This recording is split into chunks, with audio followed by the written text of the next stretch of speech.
Today I want to give you a technique to try if the scene you're writing feels kind of boring. Like maybe you think it's necessary to the story, but it just feels like a slog to get through. You're going to want to fix that. Because if the author feels it's not enjoyable, readers will feel it too. Like there's no kind of, oh, maybe no one will notice, or they'll skip past that. If you notice, they'll notice. I use a formula for every scene I write, and for my overall stories and books. And as an editor, I've suggested it to other writers as a way to instantly pinpoint what's lacking in a scene, what's dragging it down, so you know what to fix to keep the story moving and entertaining. Let's dive in, and then later on in this video, we're going to craft a quick scene together so you can see it in action.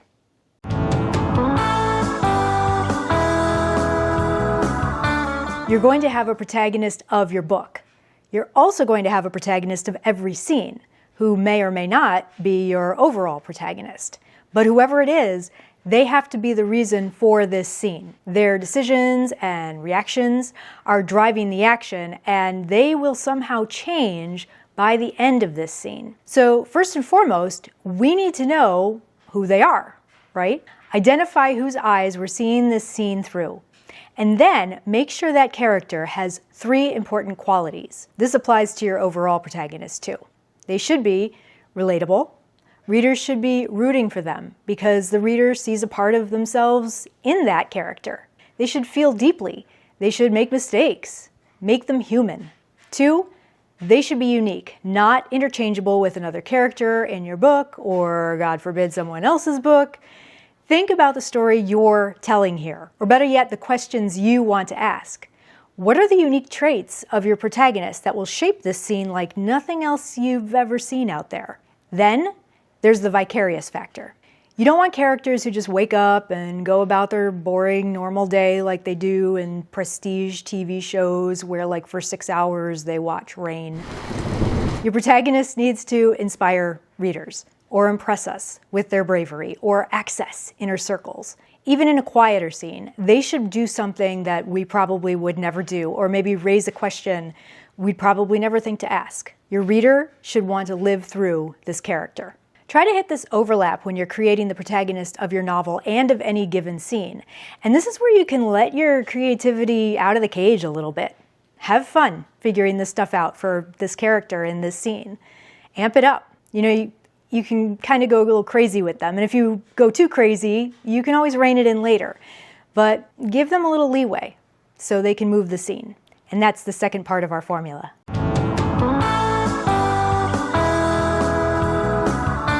Your protagonist should have a goal they're moving toward over the course of the novel. But whoever the protagonist is of a given scene should also have a goal within that scene.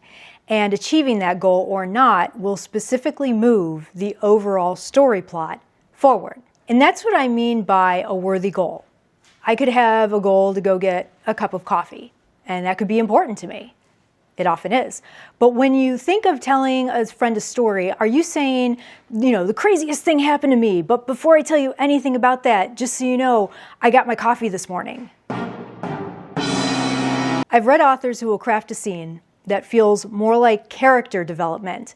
Like maybe 2 friends are at a club just kind of talking about stuff to establish who they are. You can get the character development in.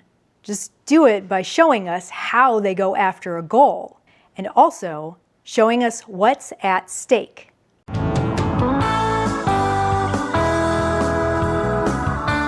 What does your sparkling, engaging protagonist stand to gain if they achieve their worthy goal? Maybe more interesting, what do they stand to lose if they don't get it? Maybe their goal is baking a dozen cookies in perfect little circles, and if one of their cookies is like square, their very delicate perfectionist mental state will collapse and they'll end up taking a cookie cutter to their boss's throat. I mean, it might not be a matter of life or death by cookie cutter, but it's got to pretty much feel that way at this moment to this protagonist. Whatever is at stake is likely going to be one of the reasons this goal is so important to them in the first place. So, okay, protagonist, goal, stakes. That's your foundation. And once you've got those identified, then comes the storm.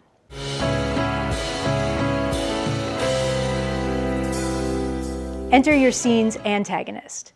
the character who wants to stop your protagonist from achieving that worthy goal of theirs. The antagonist doesn't have to be evil or contentious. Maybe they even have your protagonist's best interest at heart, and they just disagree with the protagonist's goal in the scene because they don't think that that's the best thing for them. What they do need to be is on a level with your protagonist, so it's a fair fight, and they're both invested in winning. They both make good points, or one is brawn and the other is brain. The scene should feel like either character could win out, and your reader won't really know until they've read it with bated breath. Once you've filled in all your variables, it should add up to some serious, no-nonsense, page-flippin' conflict.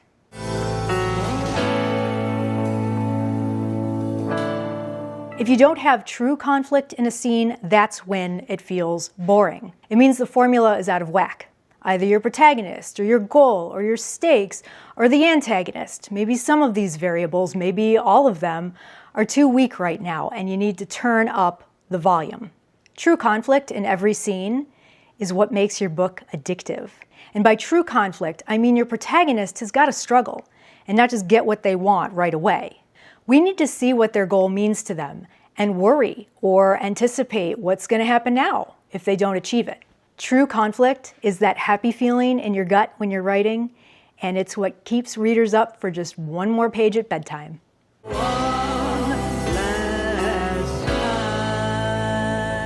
So let's outline a quick scene together and see this conflict formula in action. Let's say our protagonist in this scene is the same as our novel's protagonist, Amelia. She's ambitious, she's smart, but she's never managed to achieve her life goals. This novel, though, is about how she must take over her father's restaurant, or else the whole family will go bankrupt. Now, we need a scene where we find out how scared Amelia is that she's going to fail at this, too. How do we convey that? She could tell a friend she's scared. She could think about the last time she tried something and failed. But if you input either of these scenarios into our formula, we don't have a whole lot to fill in, right? Amelia is just reacting to feelings that she can already admit to herself. We need to give her a chance to face those feelings with some action. Let's say then that Amelia's goal for this particular scene is to open the cash register, but it's stuck. Now we need some stakes. It's happy hour. Customers are lining up for wings and beer and jalapeno poppers, and they can't pay. She's got to get the stupid register open now. But who's the antagonist here? A register that's inanimate? The angry hordes? Maybe. But remember, your scene's antagonist has got to be on some kind of equal footing with its protagonist. Someone who's really invested in the outcome of this moment. So how about this? As Amelia shakes the register, a waitress who is also Amelia's best friend, Zoe, asks her what's wrong and offers to open the register for her. But Amelia won't budge. She's got to open this register. Now we're on our way to true conflict.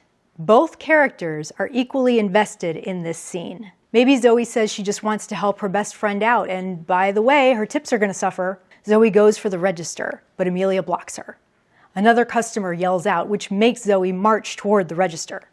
Now we've got some escalation. Maybe the two tussle a little, almost comedically, until Amelia swings around Zoe and ties her hands together with a stray kitchen towel. Zoe stops, still with her hands tied, and says, "Really? Is this how you're going to solve all your personnel problems when you're running this place?" Amelia snaps, "Well, I guess I fail at Restaurant Management 101 just like I've failed at everything else." Then Amelia storms off, leaving Zoe concerned about her friend and having to ask the bartender if he can please untie her. Now Amelia knows she's in over her head. She's got to face that. And we got to see her discover this about herself firsthand. This is going to inform her next actions and propel us into the rest of the novel. So next time you're stuck on a scene, give this formula a try. I hope it helps you.